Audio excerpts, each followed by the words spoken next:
भाइयों बहनों नमस्कार। मैं अनिल शुक्लवारसी, पूर्व सांसद, अपने YouTube चैनल जनयात्रा टीवी में आप सबका स्वागत करता हूं। साथियों, आज हम माननीय मोदी जी के बारे में बात करेंगे। साथियों, बंदे में है दम।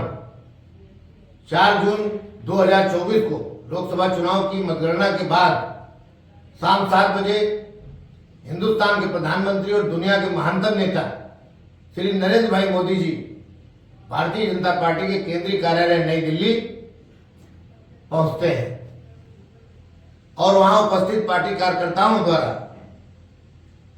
उनका फूलों से भव्य स्वागत किया जाता है। 2-2.5 महीने के लंबे चुनावी सफर के बाद और उम्मीदों के अनुसार चुनावी परिणाम न आने के बावजूद भी माननीय मोदी जी के चेहरे पर न थकान थी और न ही परिणामों का प्रभाव था। माननीय मोदी जी के मन में एक ही सोच थी कि उन्हें भारत को 2047 तक विकसित राष्ट्र बनाने के लिए अपने संकल्प को सिद्धि तक ले जाना है। मोदी जी ने कहा कि यह रुकने और थमने का समय नहीं है। श्री मोदी जी ने कहा कि पिछले 10 वर्षों से जारी जन कल्याणकारी महिला सशक्तिकरण और विकास की योजनाओं को जारी रखा जाएगा। माननीय मोदी जी ने कहा कि जनता का जनादेश हमें स्वीकार है और विरोधियों द्वारा की जा रही टिप्पणियों पर उन्होंने कहा कि इंडी गठबंधन के सारे घटक मिलकर भी भाजपा द्वारा जीती गई 240 सीटों तक नहीं पहुंच पाए। माननीय मोदी जी 6 दशक के बाद लगातार तीसरी बार भारत के प्रधानमंत्री की शपथ लेने जा रहे हैं। यह ऐतिहासिक घटना है। भ्रष्टाचारियों को मिल रहे राजनीतिक समर्थन पर चिंता जताते हुए माननीय मोदी जी ने स्पष्ट कर दिया है कि भ्रष्टाचारियों के विरुद्ध चलने वाला अभियान रुकने वाला नहीं है। माननीय मोदी जी के काम करने के उत्साह में ऊर्जा साफ झलक रही थी। उन्होंने कार्यकर्ताओं से कहा कि आप लोग यदि 10 घंटे काम करेंगे तो मोदी 18 घंटे काम करेगा, क्योंकि भारत को 2027 तक दुनिया की तीसरी बड़ी अर्थव्यवस्था बनाना है। माननीय मोदी जी ने विपक्षियों को आईना दिखाते हुए भाजपा और सहयोगी दलों के साथ अरुणाचल प्रदेश, सिक्किम, आंध्र प्रदेश और उड़ीसा विधानसभा चुनाव में मिली भारी जीत का भी हवाला दिया और कहा कि इन राज्यों में विपक्षी पार्टी के लोग अपनी जमानतें नहीं बचा पाए। माननीय मोदी जी ने केरल में सालों के संघर्ष और कार्यकर्ताओं के बलिदान के बाद एक सीट जीतने को ऐतिहासिक बताया।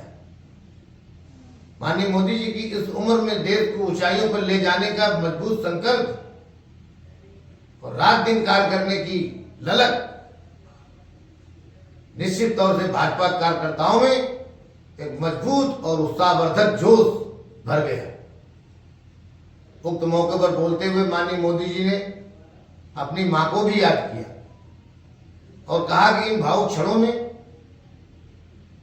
देश की मेरी माताओं और बहनों से मिले प्यार में मुझे मां की कमी महसूस नहीं होने दी। तीसरे कार्यकाल में लोगों की आशंकाओं को खारिज करते हुए उन्होंने कहा कि तीसरे कार्यकाल में भी कड़े और बड़े फैसले लिए जाना जारी रहेगा और इनका इतिहास बनेगा। यह मोदी की गारंटी है। माननीय मोदी जी के अंदर का आत्मविश्वास गजब का नजर आ रहा था। माननीय मोदी जी ने कहा कि भाजपा और सहयोगी दलों ने दक्षिण के राज्यों में भी सकारात्मक परिणाम दिलाए। उन्होंने कहा कि तेलंगाना, जहां लोकसभा में 17 सीटें हैं और अभी कुछ माह पहले ही वहां कांग्रेस की सरकार बनी है, वहां पिछली बार बीजेपी को 4 सीटों मिली थी, जिन्हें 8 सीटों तक पहुंचाकर कांग्रेस को संकेत दे दिया है कि आने वाले चुनाव में तेलंगाना में भी भारतीय जनता पार्टी सरकार बनाएगी। माननीय मोदी जी ने जम्मू कश्मीर में लोकतंत्र की बहाली और बढ़े हुए मतदान की सराहना करते हुए कहा कि अब्दुल्ला उमर और महबूबा मुफ्ती ने कश्मीरी लोगों में अपना विश्वास खो दिया है और वो दोनों भारी अंतर से चुनाव हार गए। माननीय मोदी जी ने कहा कि भाजपा ने उड़ीसा, मध्य प्रदेश, हिमाचल, उत्तराखंड, दिल्ली, बिहार, त्रिपुरा और आसाम आदि में बेहतर प्रदर्शन किया है। भले ही भाजपा अपने बूते पर पूर्ण बहुमत तक नहीं पहुंच पाई, लेकिन 10 वर्षों के सत्ता विरोधी रुझान और विरोधियों के भाजपा द्वारा संविधान बदल दिए जाने की झूठे व भ्रमपूर्ण चुनाव प्रचार भी भाजपा को लोकसभा की 240 सीटें जीतकर सबसे बड़ी पार्टी बनने से नहीं रोक पाए। विपक्षियों द्वारा चुनाव आयोग और ईवीएम पर लगातार सवाल उठाकर इन्हें कटघरे में खड़ा किया गया, परंतु चुनाव परिणामों ने सभी पे विराम लगा दिया। मोदी सरकार का तीसरी बार सत्ता में आना इसका संकेत है कि जनता ने विरोधियों के आरोपों को खारिज कर दिया है और मोदी की सरकार की नीतियों पर मुहर लगा दी। चुनाव का परिणाम इसे अखिल भारतीय स्वरूप भी प्रदान करता है, क्योंकि माननीय मोदी जी ने दक्षिण के कई राज्यों में अपनी अच्छी उपस्थिति दर्ज कराई है। भारतीय राजनीति शुरू से ही जातीय अस्मिता के मकड़ जाल में फंसी रही है, परंतु माननीय मोदी जी ने इसे वर्गों में बांटा है। गरीब, महिला, किसान, युवा को इनको वर्गों में बांटकर राजनीति से जोड़ा है। इस बार उत्तर प्रदेश में विपक्षी पार्टियों के झूठ एवं भ्रामक प्रचार ने पिछड़ों और दलितों में आशंका पैदा कर दी कि भाजपा 400 सीटें जीतने के बाद संविधान बदल देगी और आरक्षण खत्म कर देगी। भाजपा उन्हें समझा नहीं सकी कि आखिर 400 सीटें क्यों चाहिए। विपक्षियों के झूठे प्रचार ने पिछड़ों और दलितों पर मनोवैज्ञानिक दबाव बनाया और माननीय मोदी जी की तमाम जन कल्याणकारी योजनाएं इस झूठे प्रचार में दब गई।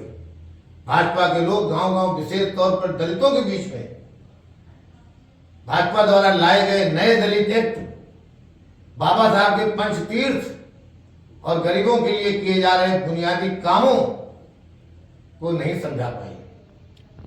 नतीजा यह हुआ कि भ्रम और झूठ जीत गया और दलितों और गरीबों के लिए किए जा रहे रात दिन के प्रयास पूर्ण रूपेण कामयाब नहीं हो पाए। संविधान और आरक्षण बदलने का शहरी क्षेत्रों में उतना असर नहीं था जितना ग्रामीण क्षेत्रों में था।